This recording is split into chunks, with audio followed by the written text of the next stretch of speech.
Listen, I admire another brilliant doctor of science as much as the next guy, especially those with grand plans to take over the world. But I'm not sure Dr. Neo Cortex makes the cut. Why not? He's an evil genius who made a mutant Aussie army of animals to take over the world. Sure, but when it came time to assign a general for this army, Cortex chose, of all things, a bandicoot. A bando what? You're making that up. It's a real animal, look. Oh, hey, it's kinda cute. How's that little thing gonna take over the world? With the Evolvo Ray, Cortex did successfully mutate it into a powerful beast. However, when he tried to brainwash the creature, he utterly failed to create his fearsome general. Instead, he got Crash Bandicoot. So Cortex threw him out like trash, and Crash became his worst nemesis ever. Which is super embarrassing, cause this Banda Crash is a few snags short of a Barbie. But his physical abilities make up for it. He's got parkour skills like nobody's business. Which is appropriate, as bandicoots are excellent jumpers, similar to their marsupial cousin, the kangaroo. He's got superhuman strength and can take a big hit and just keep on going, like an Energizer Bunny of pain. Crash can double jump in midair, slide incredible distances, and use Crash Dash to boost his speed. He's also tapped into Mojo, a magic substance that's basically life energy, to enhance his battle techniques. He's got his Norris Roundhouse and Triple Dragon, but his favorite move is the Cyclone Spin. He can even give this move a boost for the Death Tornado technique, though this can leave him dizzy and prone to counterattacks. Still, these brutal moves proved incredibly useful for rescuing his fellow mutant bandicoot girlfriend, Tana. Oh, why does she look like that? She's like really hot, but also not at the same time? I'm really confused. While Crash's natural abilities were enough to save her, his future battles with Cortex would require more sophisticated tools. Yeah, like the Rad Copter Pack. He's even got himself the unicorn of motorsports, the Space Motorcycle. What I wouldn't give for one of those. To increase his firepower, he carries a special bazooka that uses a naturally occurring and easily attainable form of ammunition, Wampa fruit. The same kind of fruit shooter that's on his power loader suit from Alien. This completely generic-looking mech. But why fruit? I can't imagine it's a particularly effective projectile. I don't know, Wiz. Remember that time I shot you with my potato gun? You were stuck in a coma for like a month. Wait, what? You told me I lost that month because my time travel wristwatch finally worked. Well, where's Crash getting all this cool tech? He can't be building it all himself. He's pretty dumb. They're all thanks to his kid sister, Coco, who's 10 times the inventor Cortex is. But Crash isn't really dumb, he just lacks communication skills. He actually shows many symptoms of autism. Some people with autism, known as savants, are extraordinarily gifted in particular skill sets, and I think that describes Crash perfectly. While he may not know how to hold a conversation, he is a superb athlete and puzzle solver. Well, I'm sure it helps that he's surrounded by friends who encourage his better traits. Hey, that was a good one. Like Aku Aku, his magical mask foster dad, who's basically a god. Lucky bastard. Aku Aku's magical mojo prowess is quite impressive. He's very protective of Crash and will often step in when Crash is in trouble. But not always. Wiz, why can he teleport across dimensions on his own, but can't teleport Crash very far at all? This is as far as I can take us. We'll have to fight our way to the robot's interior and save your sister. Well, perhaps his fatherly intuition is kicking in, encouraging Crash to learn from his own mistakes and become his own man, or bandicoot. Yeah, maybe he's just being a dick. Well, thanks to Aku Aku and his own amazing abilities, Crash has performed some incredible feats while stopping Cortex's plans time and time again. He's strong enough to lift his adopted brother Crunch over his head. Since Crunch is at least twice as big as Crash, that would mean Crash's strength is similar to the world's best powerlifters. His cyclone attack can generate enough force to lift this large boulder and throw it so hard it shatters on impact. Comparing its size to Crash, that boulder must weigh nearly 8 tons. He's also fast enough to outrun polar bears, which can move up to 25 miles per hour. But Crash really shines when it comes to durability. Just look at how well he holds up after taking 112 falling wooden crates to the face. Where did they all come from? I bet it's Aku Aku's fault. And he's right back up like it didn't even happen. What a champ. Crash has endured an explosion of 23 crates of TNT all at once, which, given their size, could potentially level a city block. Whoa! And with the help of Aku Aku, he even survived a crash landing from outer space. What the heck is up with his hair? This vessel was likely falling at 17,500 miles per hour, similar to the space shuttle's typical re-entry, which means the force of its collision would be equivalent to more than 2 million tons of TNT. Wait, but why didn't Aku Aku just teleport them to safety? I can't believe we're okay. Oh, are you kidding me, Aku? You know what you did, or didn't do. But what's the saying? Any Crash you can walk away from, right? Plus, given how easy it is for Crash's enemies to lure him into traps, his absurd durability is crucial. Well, Crash isn't perfect, but with his amazing abilities and a little bit of mojo, he's saved the whole world many times over. And after years of this, he even finally learned how to speak. Now let's go home and eat pancakes. Pancakes!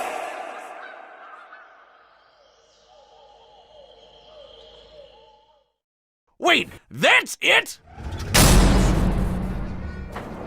Prophecy tells of a special purple dragon born every 10 generations, destined to be a hero of his age. This was the legend of Spyro. But when the ancient Dark Master Malefor learned of this, he swore to destroy Spyro before he even hatched. By the way, there are at least 3 different timelines for Spyro, but we're mainly sticking with the Legend of Spyro version, because he can do pretty much anything the other ones can, and more. Plus, I think they're all the same Spyro reincarnated anyway, since that's what the prophecy says, and look, that's totally Skylands being made at the end of Dawn of the Dragon. Ahem. Wild fan theories aside, Spyro was saved from Malefor's wrath by Ignitus, a guardian dragon. He decided to pull a Moses and send Spyro's egg floating down a river to who knows where. Okay, why do so many stories start with people just throwing babies into rivers? That's never a good idea. Wrong, Wiz! It worked out fine for Spyro. He was found and adopted by a family of dragonflies. And even without fellow dragons around, Spyro grew up to be a pretty good fighter. He's strong, tough, and makes good use of his horns, tail, and claws. But not his wings. Not yet. Without a dragon's parentage, Spyro remained mostly grounded during his childhood. But he got pretty good at using his head. Like the fun way, not the brainy stuff. You do not want to be on the other end of his charge attack. But one fateful day, everything changed. During a game of hide-and-seek with his quote-unquote brother, Sparks, they got into a bit of monkey business and, in desperation, Spyro unexpectedly breathed fire. This was Spyro's first hint that he was adopted. Hold up, you mean he thought he was an actual dragonfly the whole time? I can think of a few other hints, like, I don't know, anytime he saw his reflection. This revelation prompted Spyro to go on a journey in search of his true home among other dragons. Oh, and Sparks tagged along to help find treasure and protect his dragon brother from harm. Not like he needed it. He's the chosen one, bitch. He's got a bunch of awesome dragon powers. As a purple dragon, Spyro was not limited to just his fire breath. After finding and rescuing 4 great dragon guardians, they each became his teachers in the arts of elemental combat. Ignitus taught Spyro how to control fire and focus it into huge blasts. Voltaire showed him how to use electric breath to stun enemies and toss them through the air. Cyril taught him to freeze foes solid and fire ice shards. And Parador showed him how to use earth breath to split rocks and roll up into a ball. Spyro also honed his physical and chi combat with the martial art of Dragon Kata. Oh, and he finally learned how to fly. About time. Speaking of which, Spyro learned how to briefly slow down time to improve his reactions. Oh, damn. But all of this led to Spyro learning the ultimate element, the convexity breath. Ether. Convexity. It's ether. No, stupid, everyone calls it convexity. Oh, okay. Purple dragons like Spyro can use a mysterious energy that is essentially the spiritual life force of the universe. While it's never officially named in canon, lead concept artist Jared Polin has gone on record to clarify its name and properties, and he calls it Ether. Eat that, boomstick. Don't convex me, Wiz. True fans know I'm right. Ether is an extremely powerful element which binds the fates of the living and the dead. With Ether, Spyro pulls from the 4 elements to create energy which, according to Polin, has power comparable to that of an atom smasher. Isn't that the thing that shoots an atom around at light speed for all sorts of sciencey stuff? Yes, they're particle accelerators with a moving photon beam containing 362 megajoules of energy. Yeah, I said that. This beam can slice through a human skull in a nanosecond, just like what happened to Russian scientist Anatoly Bugorsky when he stuck his head in one of them. Why the hell would he do that? God, being Russian must be hard. Bugorsky took a beam less than a molecule thick through the skull, which obliterated all matter in its path in an instant. While he survived, half of his face around the microscopic hole in his head swelled, peeled apart, and was permanently paralyzed, while he experienced a blinding light he described as brighter than 1,000 suns. Hey, Spyro, what was that about? I don't really know. I just felt like I had to hit it. And when I did, the power of 1,000 suns surged through my body. Just imagine if that beam was the size of Spyro's super breath. No, wait, you don't need to. We've seen what it's like when he killed the Ape King. Of course, Spyro's ether powers have other uses as well, such as curing his fellow dragon Cinder of malforced corruption. Is he shooting ghosts at her? What kind of magic were they smoking when they came up with that? But ether is dependent on a balance between light and dark. Should a purple dragon fall prey to their own anger and hatred, they risk being consumed by dark ether, or nether, transforming into a blackened, rage-filled form. Spyro's a really nice guy, but as Dark Spyro, he lets loose. He's stronger, faster, and way more violent. Unfortunately, when Spyro's consumed by dark ether, he cannot return to his old self on his own. But with friends like Sparks and Cinder at his side, he's always found his way back. Through the power of love. Right, Spyro? You gotta believe! With all these powers at his claw tips, Spyro is a force to be reckoned with.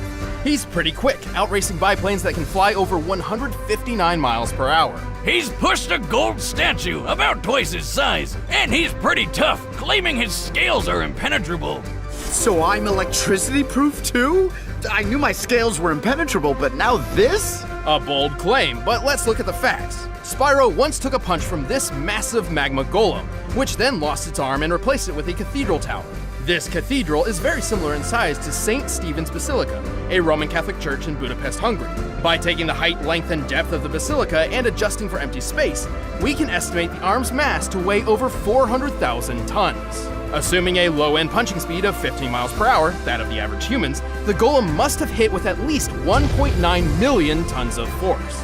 And after getting all these powers, saving the dragons, and defeating the Dark Master himself, Spyro tapped into ether one last time to literally pull the exploding planet back together. What? How the hell? How? I'd say a mix of the power of love, magic of friendship, and a smidgen of prophetic destiny.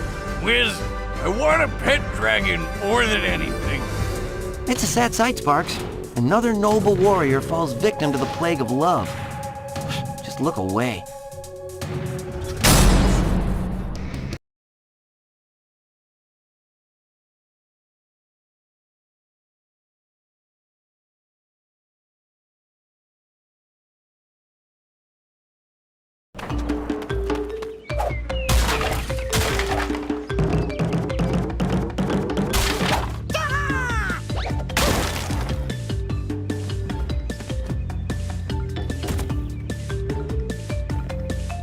Weird.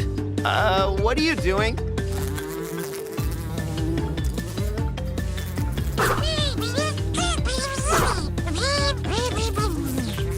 Hey.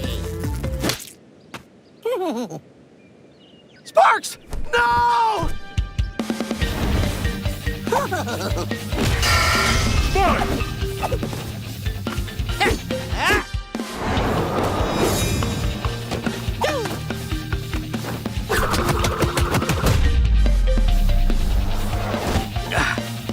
All right.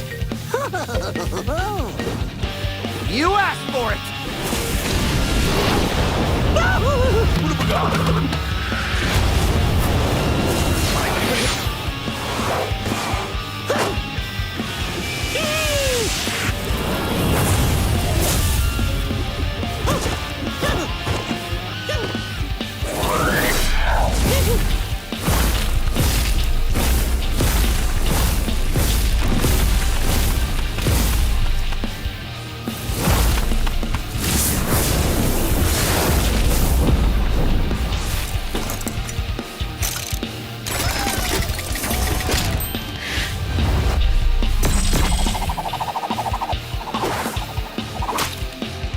Wait a sec, was that a fruit?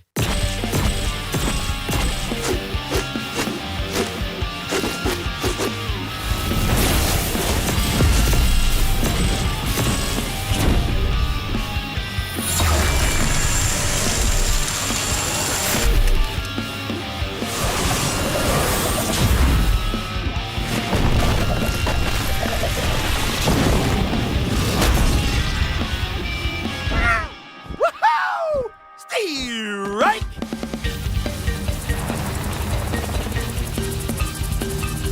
Where do you keep finding these things?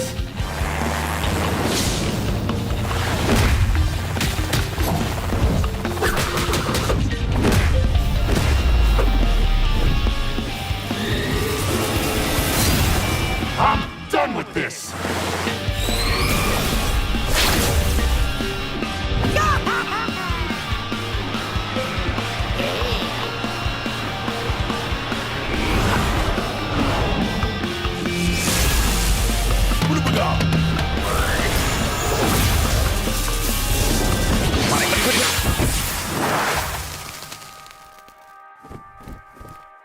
Nobody messes with me, pal.